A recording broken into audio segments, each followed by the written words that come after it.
ডুমুরিয়ার হিন্দু সম্প্রদায়ের মনের মানুষ, আস্থার প্রতীক অধ্যাপক মিয়া গোলাম পরোয়ার। বিশেষ অতিথি বাংলাদেশ জামায়াত ইসলামের হিন্দু সম্প্রদায়ের অ্যাডভোকেট গৌতম প্রামাণিক। মঞ্চে উপবিষ্ট বাংলাদেশ জামায়াত ইসলামের সনাতন হিন্দু কমিটির উপজেলা ইউনিয়ন পর্যায়ের বিভিন্ন নেতৃবৃন্দ, সকলকে আমার নমস্কার ও শুভেচ্ছা।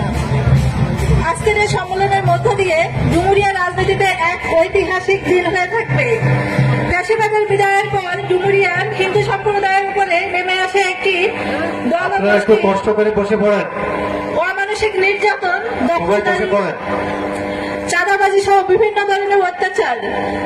চাঁদাবাজ দখলদারীদের অত্যাচারে অতিষ্ঠ হয়ে হিন্দু সম্প্রদায়ের লোকজন যখন দিশেহারা হয়ে পড়ে, তখনই জামায়াত ইসলামী নেতৃবৃন্দ আজকের প্রধান অতিথির নির্দেশে আমাদের পাশে এসে দাঁড়ায়, আমাদেরকে সাহস দেয়, আমরা তাদের কথার উপরে আস্থা রাখি। আজকের প্রধান অতিথি অধ্যাপক মিয়া গোলাম পরোয়ার হিন্দু সম্প্রদায়ের জন্য সৃষ্টিকর্তার পক্ষ থেকে আমাদের জন্য আশীর্বাদ হয়ে এসেছে। তিনি এবং তার দল বাংলাদেশ জামায়াত ইসলামী হিন্দু সম্প্রদায়ের যে আস্থা বিশ্বাস সৃষ্টি করে হয়েছে, তা আগামী জাতীয় নির্বাচন